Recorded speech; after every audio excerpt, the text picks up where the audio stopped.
So, last week and this week we are talking about ways of being, and we're couching that in the terms that Reverend Michael Beckwith from the Agape Church initially, it's not a new idea, but his language for it and his setting of it down is a really cool way to think about it.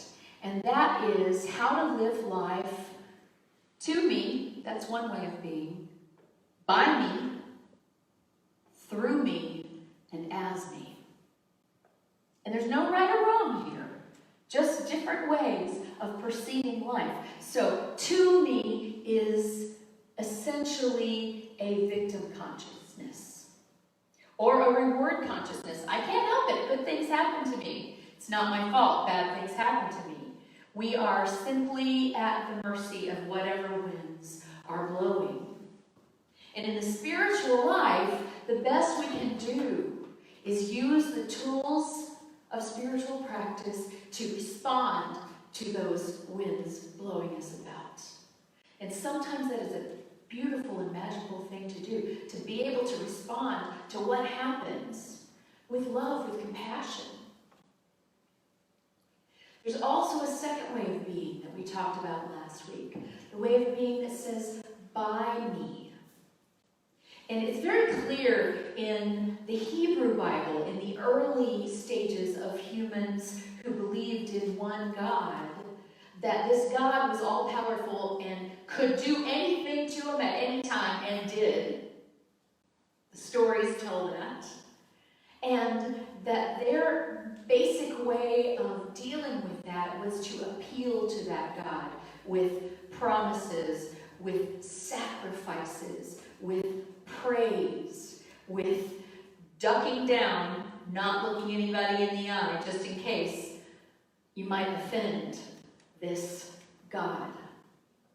Now that, historically, spiritually, was not a beautiful way to live. There are lots and lots and lots of beauties in the Jewish religion, but Jesus came as a Jew to say, Judaism is great, but what you don't get is, God's not doing it to you. God is in you.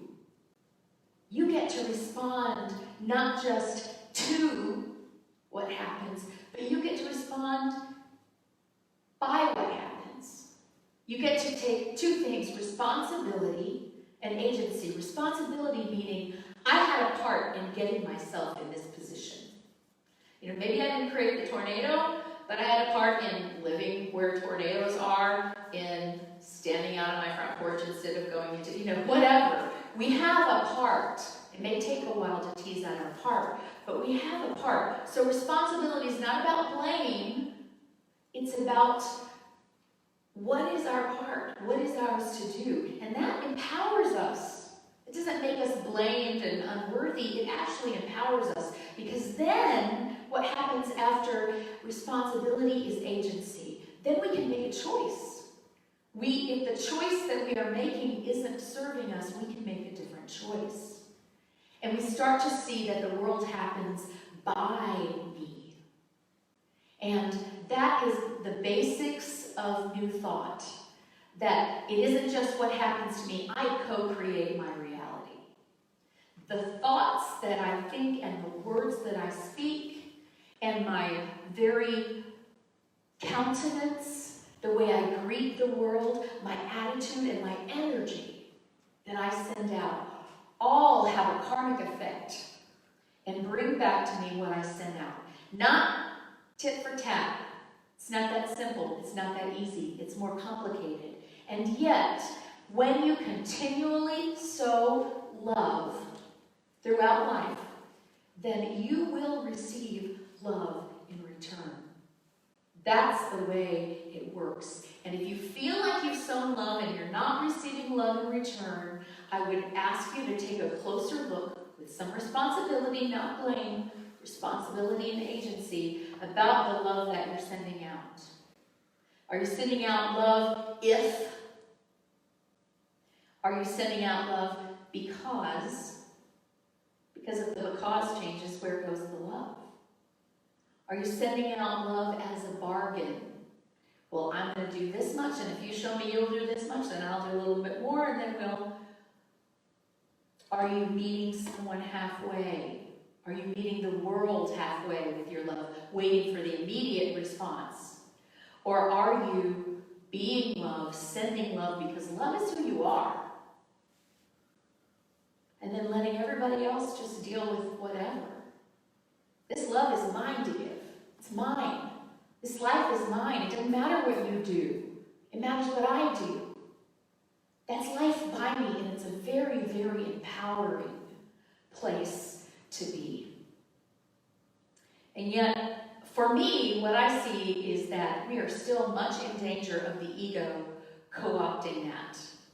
Well, I want to create a life that's full of this and this and this and this and this and this and this. So I'm going to think those thoughts. I'm going to draw a picture of it. I'm going to make a goal of it. I'm going to manifest it line by line by line by line because I have the power. And the truth is, we do have great power. We do have great power, but when the ego gets hold, the moment the ego grasps that power, it is no longer great. It has to fit within the fist of the ego. It has to fit within that small fist. I hear a little bit of a ring here if you want to turn it down just a little bit. And so when we let go of what the ego wants, and I often call this in this church, praying the prayer under the prayer. Because if your prayer is for a new Mercedes, I'm saying that's probably your ego. Not that there's anything wrong with a Mercedes, but your ego getting that specific has something to do with what is it that you want from the Mercedes. Do you want a really fine driving machine because you ignore speed limits in America? Because the only place you can really work out that Mercedes legally is in Germany on the Autobahn. Do you want luxury? Do you want people to notice that you have the means to have a Mercedes? I'm just guessing. I'm just making up stuff here. And the Mercedes is maybe not the best example, but it doesn't matter. An example of anything. Why do you want it? Is it that you want respect? Then the prayer is for respect. And the action behind that is to give respect. Is to look for, listen to, find, and give to the places where respect is and is called for. And then somebody might respect you by giving you a Mercedes, I don't know, but the true prayer is answered. And when we look at this, I want this job, I want this job, this is the job, I have decided that this is the job. Other people have told me, this is definitely my job. They maybe even have promised me that this is my job. But if I don't get that job, it's not about I didn't manifest right. It's about I started focusing on the thing, the urn, the clay body, instead of focusing on the attribute, the way of being that brings that about. So maybe the prayer under the prayer for I want this job is, I want a living. I want to be able to make money and feel secure. I want for my talents and gifts to be used and recognized. I want to be involved in a creative team endeavor with other people who respect me and whom I can respect. I don't know, you may have a million prayers under there. But look at the prayer under the prayer and know that all of those prayers coming true doesn't have anything to do with that particular job.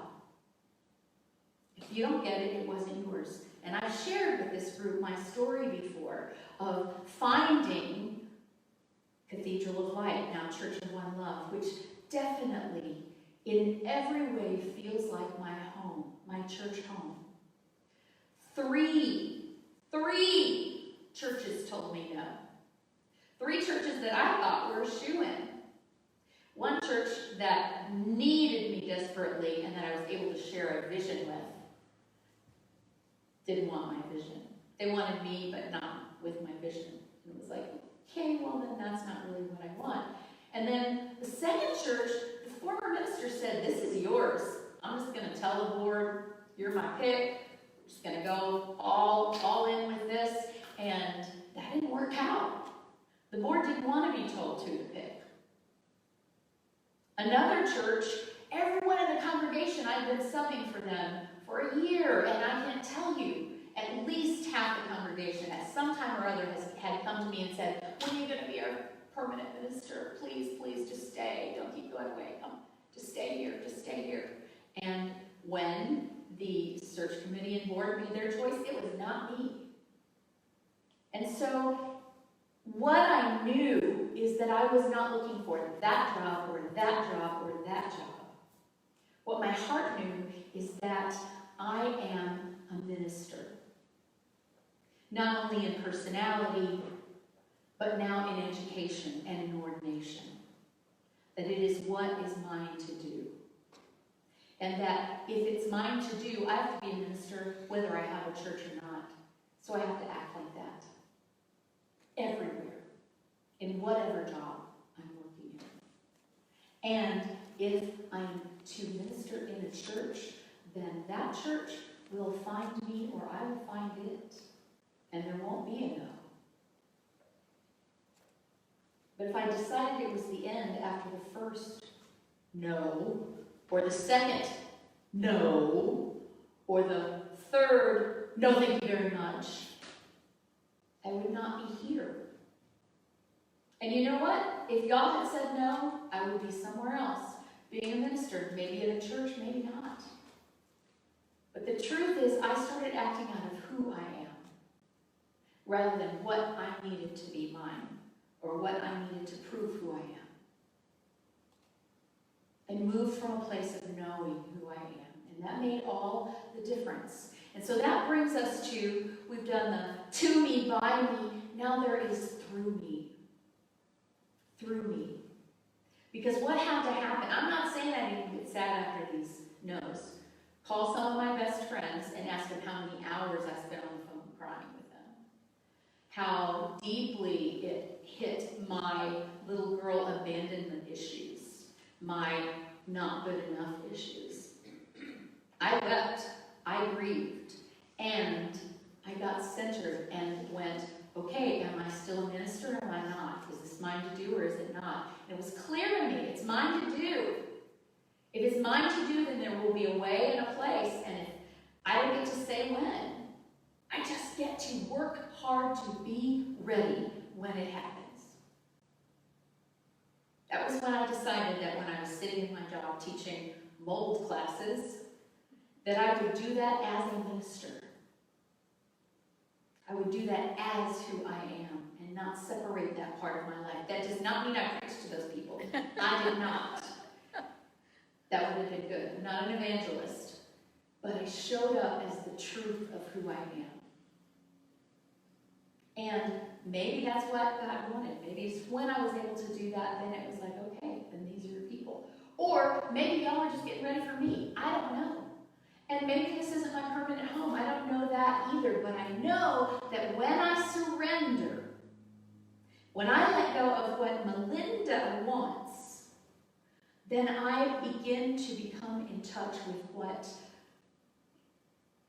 the truth of me wants. Not the body that's named Melinda. Not the cells that have formed a brain that control the mind of what makes Melinda. Not the language of Melinda or the whatever. The things that make me feel like me. That's not it. The truth of me. The truth of me. I let that come through me. And it may not be what my ego wants. Sometimes it really, really isn't. And then I have to fight to, maybe not fight, I have to surrender that too. I have to say, I get you, this hurts, it's not what you want. But really, what do you want? Do you want this place, these people, at this time? Or do you want to fulfill what you believe is your purpose in life? Then surrender. And trust that there is something higher. You don't have to name it. Some people call it God. Some people call it HP, higher power. At my most fundamental, I call it love. believe that everything is energy, and that the greatest energy, the only creative energy in the world is love. And so if I surrender to love, which means hearing, seeing, giving, speaking, thinking, thoughts of love, for me and for everyone else, is me surrendering to God. And when I surrender, God works through me. And this is about intuition, and it's about following your gut instinct, and it's about having an insight about something, and it's about suddenly seeing something with new eyes, seeing the same old thing or the same old person, and suddenly they look different to you. It looks different to you. You understand something different about it. And rather than going, why would I think that? You actually listen. And you choose to trust. Trust is a choice. And I would rather trust love than trust any other thing or person or entity or idea. I want to trust love. That's what I want to trust. That's where I want to put my trust. So I trust and I surrender. And then that starts working through me. And rather than me directing it, this is happening by me, I start to see, wow, look at this. Look what I'm doing. Didn't mean to. But I let go. I set my intention, and then I let go of how it had to look, when it had to come, how it had to feel, what it was shaped like, and allowed what is to come, and then looked at what is and went, is that it? Is that it? And if it felt like, no, that's not it, then I just kept moving on and kept trusting. We keep moving on, and we keep trusting, and finally we get to, well, this is it, or at least this is it for now. Something within us tells us this. And that comes after. See, it's not better than by me. You know, to me, you can have a terrible attitude. Poor me, everything happened to me. Or you can say, okay, this has happened to me. How can I respond with love? How can I respond with an open mind? That's still to me. By me, we start creating. Creativity is wonderful. It's good. It's God-given. I believe that with my whole heart. But it's still directive. So at some point, we realize, maybe after we've directed enough things that we have had that influence over, that we have been able to create in some beautiful way, that we start to trust that truly what we give out is what we receive. We start to trust love sown is love reaped. We start to trust that. And when we trust that, then we can surrender. Because why would you surrender to somebody you didn't trust? That wouldn't make any sense. So you have to do whatever it is you have to do to the place where you get to trust. And go, okay. And when you are in surrender for long enough, deeply enough, there will come a time, if you stay on your spiritual path, where you realize it's not just coming through me, it's coming as me. I'm not just a vessel that love pours through. I am the love itself. I am so wrapped up in that energy that it would be like trying to extract certain molecules out of a glass of water. Am I the glass of water? Am I the water?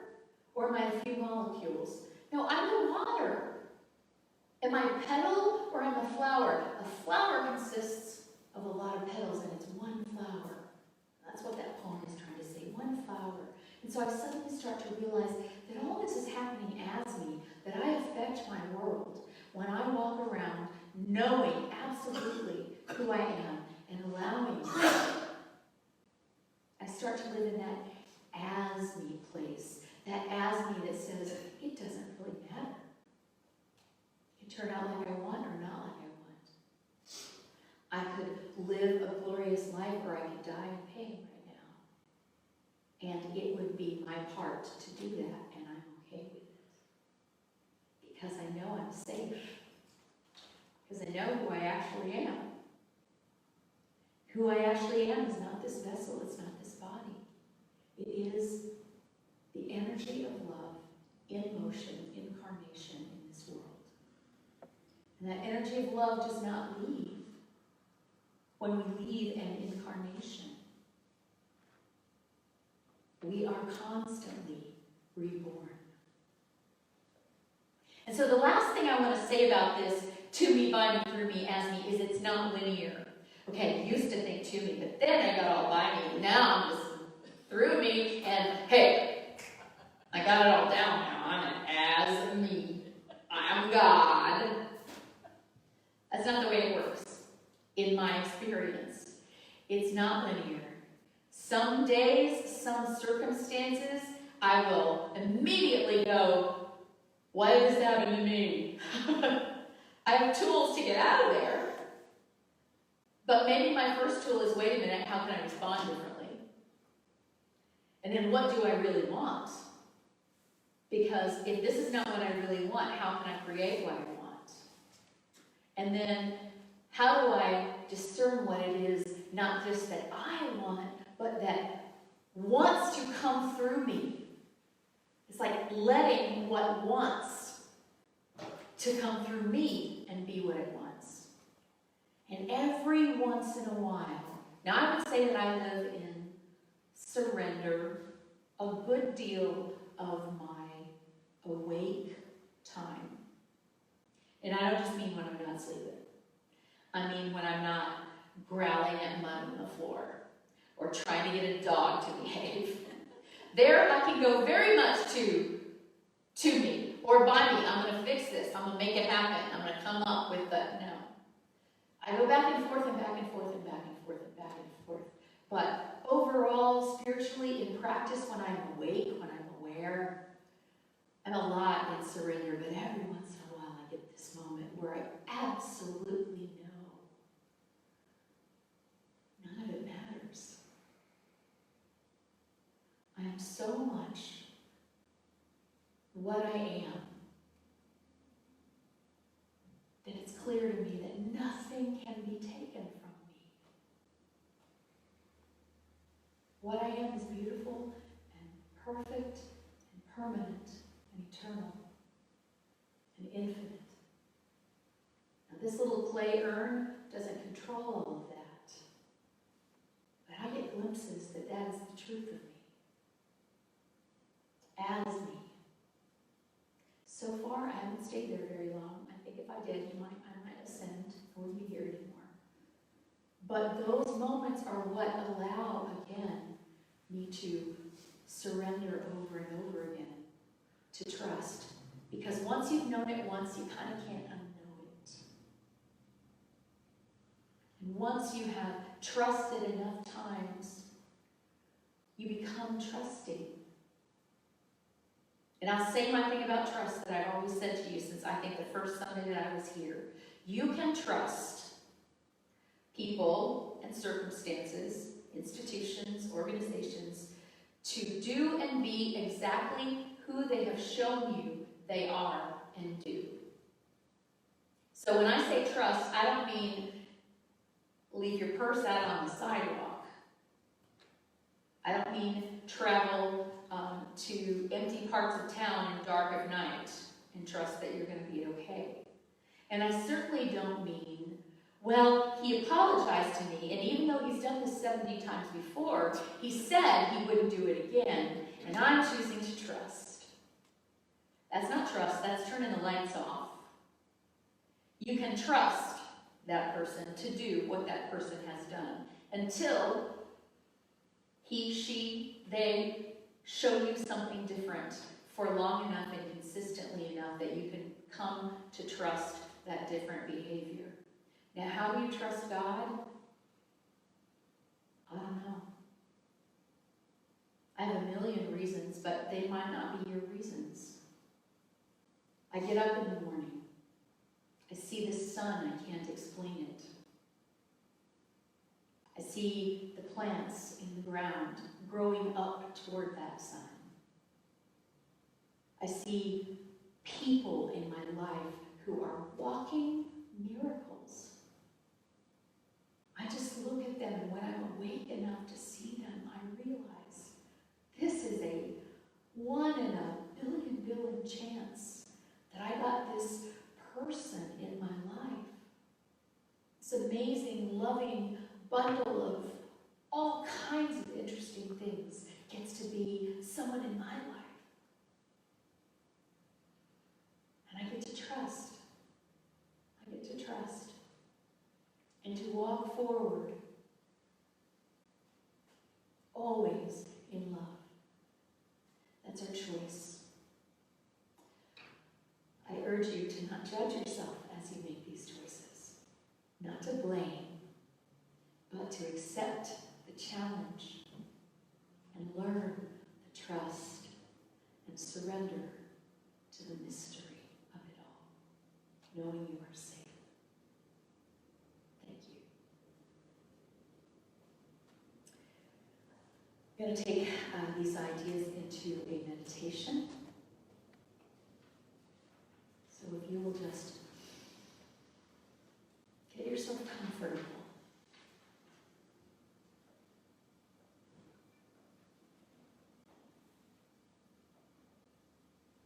And do a quick body scan. How's your head? Relax your scalp.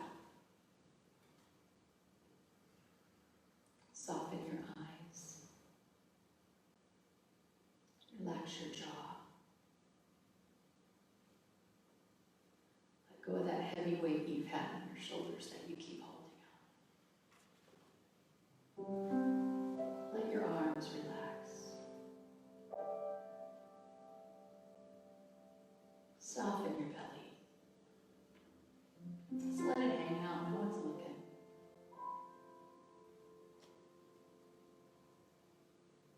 Feel, if you are seated, feel the chair underneath you and your contact with it. If you're standing, feel the floor beneath your feet. If you're lying down, feel the contact on your skin. And how whatever is underneath you supports you, and so you can relax into it.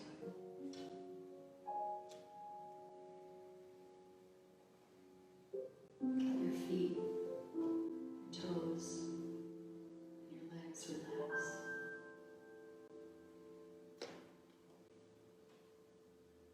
And simply notice this breathing that is happening all the time, whether you remember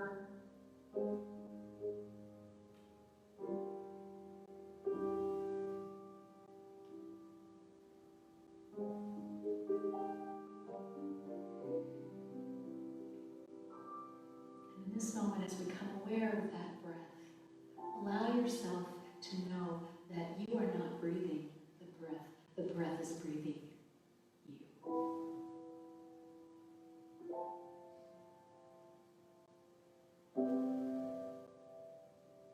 You have to fight really hard to keep breath coming into your body if you don't want it to.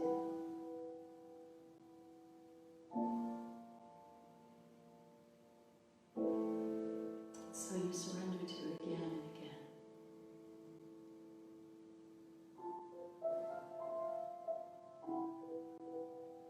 And then mostly you never think about it. The breath is there.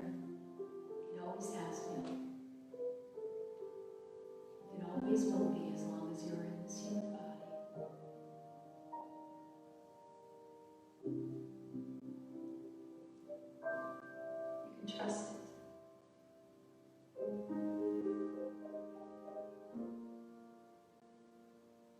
And be grateful. Yes, that is life breathing through me.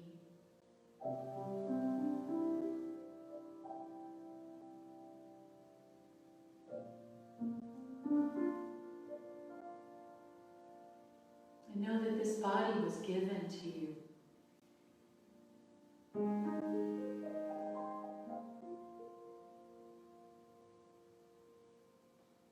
I have no memory of having earned this body.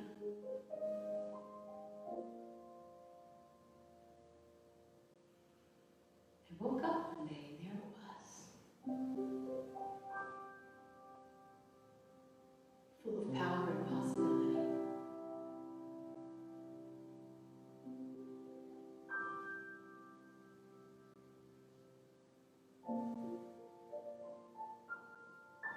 And at some point, I recognize there are certain things I want to do with this body. With these hands, with this voice, with these feet, with this intellect.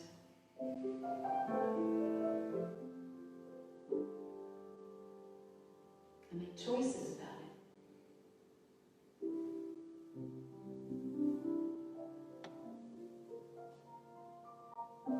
I engage with the world.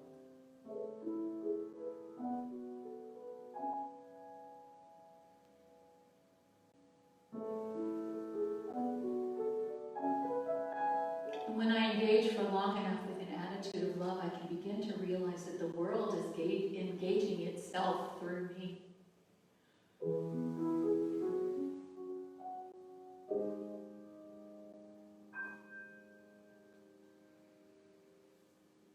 I focus less on do, think, make.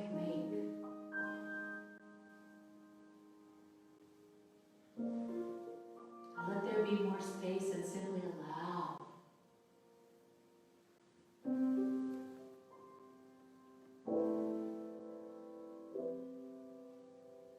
In allowing is when my best creativity comes forth. In not deciding ahead of time and trying to make it fit into a certain thing, but in allowing what wants to come.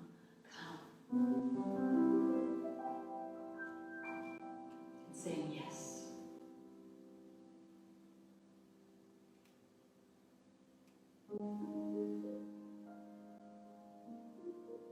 And in those times of yes,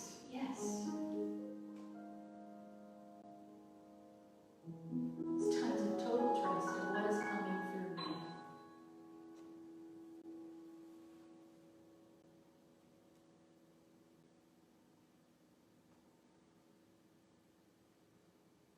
I get to know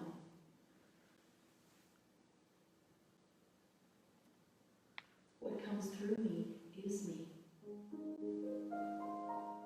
What it's coming through is me.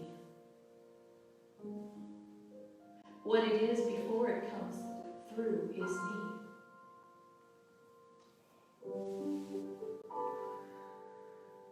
I move as that energy in the world. Carrying a body along with me. But what animates me, what allows my life to unfold, my body to move,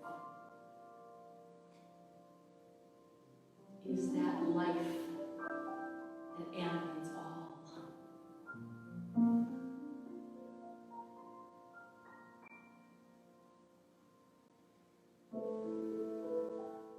And for a moment I could say, oh, I am that. What was all the worrying and pushing for?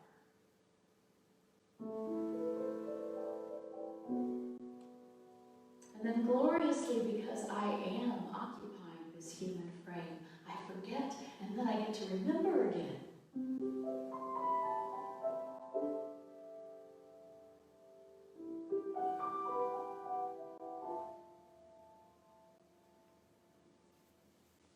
I get to allow that whatever happens is okay because I, at my core, am unchangeable.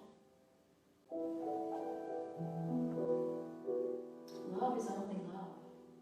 It's not anything else.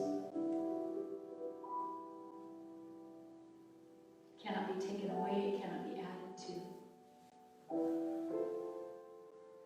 Love is love is love is love is love.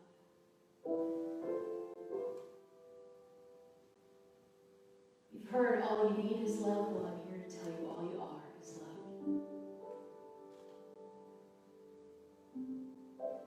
So we breathe that in.